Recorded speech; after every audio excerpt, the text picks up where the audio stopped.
ശബരിമല സ്വർണ്ണക്കൊള്ളക്കേസിൽ നിർണായക നീക്കവുമായി അന്വേഷണ സംഘം. എ പത്മകുമാറിന്റെ മൊഴിയുടെ അടിസ്ഥാനത്തിൽ തന്ത്രി കണ്ഠരര് രാജീവരെ ചോദ്യം ചെയ്യാനാണ് നീക്കം. കേസിലെ ഒന്നാം പ്രതി ഉണ്ണികൃഷ്ണൻ പോറ്റിയെ വീണ്ടും കസ്റ്റഡിയിൽ വാങ്ങി ചോദ്യം ചെയ്യാനും നീക്കമുണ്ട്. കേസിലെ പ്രതികളായ Thiruvithamkoor Devaswom board secretary S Jayasree, മുൻ അഡ്മിനിസ്ട്രേറ്റീവ് ഓഫീസർ എസ് ശ്രീകുമാർ എന്നിവരുടെ മുൻകൂർ ജാമ്യാപേക്ഷ ഹൈക്കോടതി ഉച്ചയ്ക്ക് ശേഷം പരിഗണിക്കും. ടി പ്രസാദ് വിവരങ്ങളുമായി. പ്രസാദ്, ഇപ്പോൾ നോട്ടീസ് നൽകി തന്ത്രിയെ വിളിപ്പിക്കാനുള്ള ആലോചനയിലേക്ക് കടക്കുന്നു. എപ്പോഴാകും ചോദ്യം ചെയ്യലെന്നതിന്റെ സൂചനകളുണ്ടോ? ശ്രുതി, തട്ടിപ്പുകാരനായ ഉണ്ണികൃഷ്ണൻ പോറ്റിയുമായി തനിക്ക് ബന്ധമുണ്ടെന്ന് തിരുവിതാംകൂർ ദേവസ്വം ബോർഡിന്റെ മുൻ പ്രസിഡന്റും CPM പത്തനംതിട്ട ജില്ലാ കമ്മിറ്റി അംഗവുമായ എ പത്മകുമാർ നേരത്തെ തന്നെ പ്രത്യേക അന്വേഷണ സംഘത്തോട് വെളിപ്പെടുത്തിയിരുന്നു.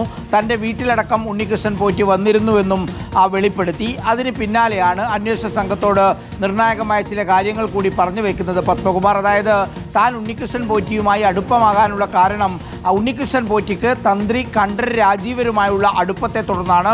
അതുകൊണ്ടാണ് അത്രയേറെ വിശ്വാസ്യത ഉണ്ടായത്. എല്ലാ കാര്യങ്ങളും ഉണ്ണികൃഷ്ണൻ പോറ്റിയും തന്ത്രി കണ്ഠരര് രാജീവരും തമ്മിൽ സംസാരിക്കാറുണ്ടായിരുന്നു തുടങ്ങിയ ഒരുപാട് പരാമർശങ്ങൾ ആ പ്രത്യേക അന്വേഷണ സംഘത്തിൽ കസ്റ്റഡിയിലെടുത്ത് ചോദ്യം ചെയ്യുന്നതിനിടെ വന്നിരുന്നു. അതിൻ്റെ കൂടി ഭാഗമായിട്ടാണ് പ്രാഥമികമായി കഴിഞ്ഞ ദിവസം മൊഴിയെടുത്ത്. നമുക്കറിയാം, അതിൽ തന്നെ വാജിവാഹനവുമായി ബന്ധപ്പെട്ട കാര്യങ്ങൾ ഉൾപ്പെടെ പ്രത്യേക അന്വേഷണ സംഘം ചോദിച്ചറിയുകയും ചെയ്തിട്ടുണ്ട്. കുറേ കൂടി കാര്യങ്ങൾ ആ തന്ത്രി കണ്ഠരര് രാജീവരിൽ നിന്ന് അറിയണം എന്നുള്ളത് കൊണ്ടാണ് നോട്ടീസ് കൊടുത്ത് ചോദ്യം ചെയ്യുന്നതിന് വേണ്ടി വിളിപ്പിക്കാൻ തീരുമാനിച്ചത്. അത് എന്നാണ് വിളിപ്പിക്കുക എന്നത് സംബന്ധിച്ചുള്ള ഒരു തീരുമാനമായിട്ടില്ല എന്നാണ് മനസ്സിലാക്കുന്നത്. എന്തായാലും ശബരിമല സ്വർണ്ണക്കൊള്ള കേസിൽ ആദ്യം തട്ടിപ്പുകാരനായ പോറ്റി, പിന്നീട് ഉദ്യോഗസ്ഥർ, പിന്നീട് Devaswom board president A Padmakumar, ഇതിപ്പോൾ അടുത്ത സ്റ്റെപ്പിലേക്ക് മന്ത്രിയാണോ, ആ മുൻ മന്ത്രി കടകംപള്ളി സുരേന്ദ്രനാണോ, അതല്ല തന്ത്രി കണ്ഠരര് രാജീവരാണോ എന്ന കാര്യത്തിലാണ് സംശയമുള്ളത്.